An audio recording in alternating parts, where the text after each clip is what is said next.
ఈ modern parenting లో జరుగుతుందంటారు ఇవన్నీ? అంటే అంటే వాళ్ళ తప్పు కూడా కాదు అది. Correct correct. మేబీ ఇద్దరు ఎంప్లాయీస్ అయి ఉంటారు. సో అండ్ సో రీజన్స్ ఉంటాయి. వాళ్ళ వర్క్ స్ట్రెస్ కావచ్చు. So is it possible? అలాంటి వాళ్ళు ఎలాంటి ఈ జనరేషన్ అంటే మిలీనియల్స్ ఇప్పుడు పేరెంట్స్ ఉన్నారు కాబట్టి they are ready to learn అనమాట. మనం I don't know about you but I'm a millennial. సో ఎవరైతే 90s కిడ్స్లో ఉన్నారో అప్పట్లో, 90s ఓకే, సో అప్పట్లో మనం మన పేరెంట్స్ మాట వినేది, బట్ ఇప్పుడు పిల్లల మాటలు కూడా మనమే వింటున్నాం. సో బోత్ సైడ్ మనమే వింటున్నాం.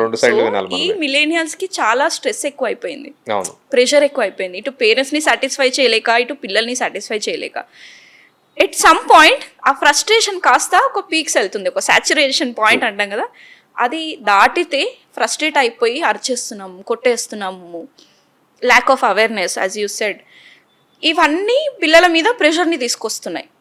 యాక్చువల్లీ వాడికి ఏం కావాలో తెలియదు, మనకి తెలిసిన విధంగానే మనం చెప్పాలని ట్రై చేస్తున్నాము. ఇవన్నీ ప్రెషర్ని తీసుకొస్తున్నాయి. So it's time to upgrade your parenting skills. Upgrade చేసుకోవాల్సింది డెఫినెట్లీ.